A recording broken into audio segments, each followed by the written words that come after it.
The first time you see skateboarding and you realize that you have a need to want to learn how to ride a skateboard yourself, you're probably feeling the same way most of all of us did when we first started skateboarding, and that is something along the lines of, oh my god, that was so cool. How do they do that? Looks like magic. I want to do that. Man, get me a skateboard. Yeah, I can totally do that. Wax makes you grind. And then you try to ollie once and you're like, they use glue. And yeah, it definitely takes a lot of practice, years even, to learn the most basic tricks on a skateboard. But before you take that jump into the cataclysmic abyss of skateboarding, here are 10 things that you should know about as a skateboarder who is just starting out. Number 1, the parts of a skateboard and what they do and what kind of board is right for you. The skateboard is a complex machine and it's made up of a lot of different parts. Knowing what these parts are, how they work, and what they do is going to help you as a skater communicate your movements to your board. The first part is the most noticeable part, the deck. It's the piece of wood that you stand on and ride. The decks come in a variety of shapes and sizes, but as far as shapes go, when you're first starting out, it's probably best if you just learn on a standard popsicle shape, also known as a twin tip. Some people just call it a street board or a short board. When it comes to skateboard size, that's something that you're going to have to pick a deck that is more sized for you. So skateboard decks come in a range of sizes. When you go shopping for your first board, you're going to notice that there's numbers on these boards. There are numbers that are like 7.5, 7.75, 8.0, 8.25, 8.5. Those are the most common. Some of the more uncommon sizes are going to be like 8.12, 8.38, 9.0, whatever, And the larger the size of the board, keep in mind, the bigger the board is going to be, so the more room you'll have to balance on it. But the heavier it's also going to be, the harder it's going to be for you to manipulate that board. So if you're a little kid or, just a small human, maybe you're like shorter than 5'3", you don't even weigh like 140 pounds yet, maybe your shoe size is like, 7 or 5 or smaller, you might want to go with a much smaller size board, like a 7.75 or a 7.5, maybe an 8.0 at the largest. And then once you do start to grow from a kid into a young adult, you're going to gain weight, you're going to gain muscle mass, and then you're going to be able to manipulate a bigger board, say like an 8.25 or an 8.5. Some adults even choose to ride smaller boards like 8.0 because they are easier to flip, they're easier to manipulate. A lot of more technical tricks are easier to do on a smaller board. So these are all things to keep in mind when you are shopping for your first skateboard. Once you do gain some basic skills on a board, you'll notice that there's a lot of different shapes of skateboard decks out there. And a lot of those different shapes, they make certain environments and terrains of skateboarding a little bit easier. But don't get too caught up on that at first. When you are just learning the basics, a standard popsicle shape is going to be best for you. And just make sure it fits to your size correctly. On the top of the deck sticks grip tape. This is that rough sandpaper feeling tape that sticks on top of the skateboard deck. Grip tape does help you gain friction as well as momentum while you're doing different tricks. Without grip tape on your skateboard, balancing and performing any type of trick would be a lot harder. Once you do properly put your grip tape on your skateboard deck, you're going to attach the deck to the trucks using hardware.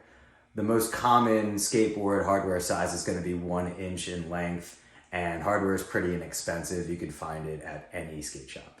The next part of the board is going to be the trucks. These are the metal things that attach to your deck.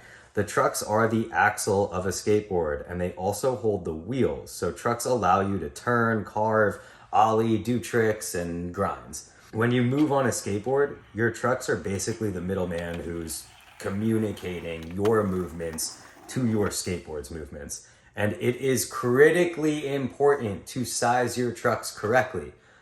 Most people that have been skating for some time don't even know this, but this is a skateboard truck size chart. I found it on Google by searching skateboard truck sizing chart. And this image popped right up. As you can see, most of the major skateboarding truck brands size their trucks differently to purposely confuse the crap out of us. And if that's not why, I can't think of another reason that makes any sort of sense. But they could just do what Crux did, as you see down at the bottom of the chart. They make their trucks with the same number sizes as decks, so it's easy to size them up. But no, that would just be way too easy for all of us. Learning how trucks size and figuring out what brand you like to ride can be hard at first. Personally, I ride independent trucks size 144 because I ride an 8.25 deck. But again, I think the best advice I can give you for getting the correct truck size is go to a skate shop. Always buy skateboards at a skate shop. And no, a skate shop is not Zoomies. It is not a chain supply store in the mall. Those are fashion stores. You probably aren't going to be able to get the right knowledge and advice from the employees there to make sure that you're getting the right product. Just go to a skate shop where when you ask them for the right size trucks for your board, they're going to be able to help you. Because remember, a skateboard is a mathematical machine. If your trucks are smaller than your skateboard, that's going to throw off your balance a great amount that you definitely don't want to find out about as a beginner. There are different parts to the truck. So these are bushings. These come in different hardnesses and they allow for more or less turn control. So I use Bones bushings, medium hardness. I feel like that allows me to have the perfect balance in between tight and loose trucks. But again, as you learn to progress in skateboarding, you will find brands and different products that fit to you and comfort your type of skating. You also have two different parts to the truck. So the base and the hanger. These are connected by hardware and a bolt called a kingpin. And at the other end of the hanger is the pivot cup. And the pivot cup and the kingpin, they can affect turning radius if broken or malfunctioning. So if you ever do have one of those parts that are broken or damaged, you could usually just go in any skate shop. They usually just have spare kingpins and pivot cups behind the counter. Just ask. Chances are they'll be able to help you out. And now we're down to the final two parts of your skateboard, your wheels and your bearings. These are two separate parts. So let's start with the wheels first, because they come in different sizes and hardnesses too. Your hardness can be determined on your wheels by a 2 or 3 digit number followed by the letter A, and sizes can be determined by a 2 digit number followed by 2 M's, which stand for millimeter.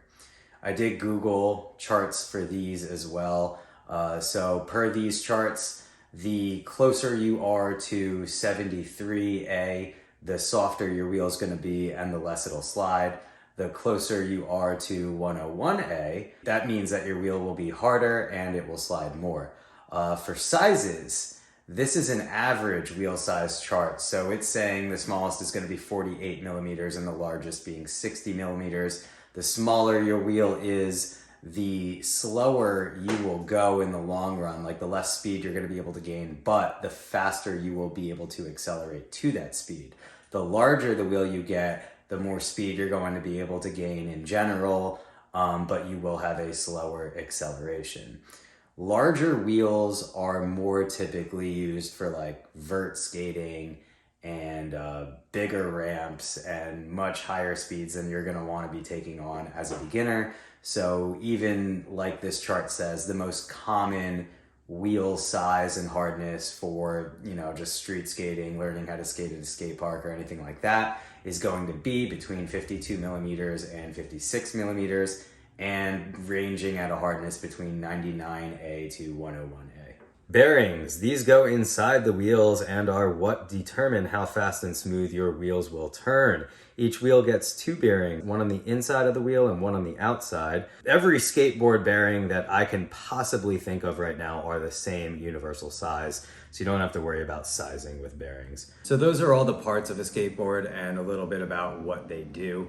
The second thing that I think all beginners should know is to be patient. Remember that skateboarding takes years of practice to perfect, and even after all of those years of practice, the practice never stops. So just take the time to become comfortable just riding a skateboard and pushing to high speeds and going fast and turning and carving and stopping.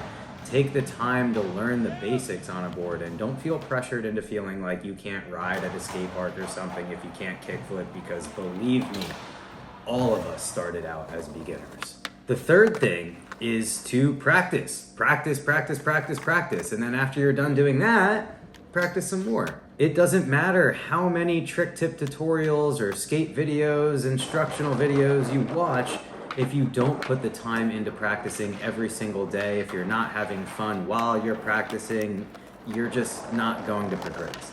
It's not like learning math in school or something where you just know 2 + 2 = 4 and it'll always equal 4. In skateboarding, it's different because you know the steps that it'll take to be able to do a trick, but just because you know what those steps are, it doesn't mean that you're going to be able to step on a board and just do it. Definitely remember to practice over everything and anything else in skateboarding. And remember, if you are not having fun skating, then it's just not for you. Number 4, this one is specifically for younger kids, especially if you're a beginner. Wear a helmet. Don't worry about not looking cool when you're learning, especially if you're a younger kid. Falling and getting hurt on a skateboard is inevitable, and it is part of the game. Bones and bruises heal, but brains do not. So protect your head. You only get one of them. And not for nothing, when you are starting off as a beginner in skateboarding, it can be pretty scary mentally, and a helmet might increase your confidence levels. Just saying. Number 5, learn to fall safely. You already know falling is a part of the game, and honestly, you are going to fall a lot, but most of the time, it won't really hurt too bad. Having a proper technique while falling can help in most situations. And you could practice a technique by riding your board towards grass or something at a slow speed, and then step off your board and tuck and roll into the grass. Tuck and roll, man, it always helps. Number 6, set realistic goals, baby steps. It's important to remember to take baby steps in skateboarding. This sport is hard and it's also dangerous. However, more athletes are injured in cheerleading every year than skateboarding, and that is big facts. So just remember your boundaries. Don't try to push your limits too much past your ability until you start feeling more comfortable on your board. Number 7, ask for advice. You can learn a lot quicker just by talking to and asking skaters for advice at a skate park. I know a lot of the time some people can look pretty intimidating, so just time it right. Maybe don't go up to someone and ask them for advice if they're in the middle of trying a trick they've been trying for a while, or if they're in the middle of filming something. But definitely don't be shy. Reach out, ask for help. Number 8, don't try to impress anyone. This one is huge, especially with beginners. Dude, if you're not having fun, you're doing it wrong. And don't skate because you're trying to impress someone else. It's a common mistake beginners make, and it usually leads to embarrassment or something worse, injury. Number 9, don't be afraid to fail or fall. Society constantly tells you that you need to be perfect and failure is unacceptable, but society also doesn't prepare you for the real world where you will have to fail constantly, multiple times a day, in many different aspects of your life. And skateboarding is no different. Don't give up just because you didn't learn to kickflip in a month. It took me like a year to learn how to ollie perfectly and to get that down, and probably like 6 months to learn how to kickflip. So just keep practicing. And don't get discouraged, and also don't let other people try and talk you out of it. Number 10, don't be scared to go to the skate park. There are lots of people of all different skill levels that go to every single skate park. Skating with other people, watching how they skate and how they do tricks, that can help you learn tricks too. So go to your local park, make some friends, talk about techniques. Sometimes just a little change or a little adjustment on your skateboard is what's preventing you from landing a trick you've been trying for a long time. And being around more experienced skateboarders can also be more motivational for you to want to learn new tricks. So I hope that these 10 things help you as a beginner. I definitely think that they're important and everybody should know before you even start learning how to skateboard. So go out there, don't stop practicing, and have some fun.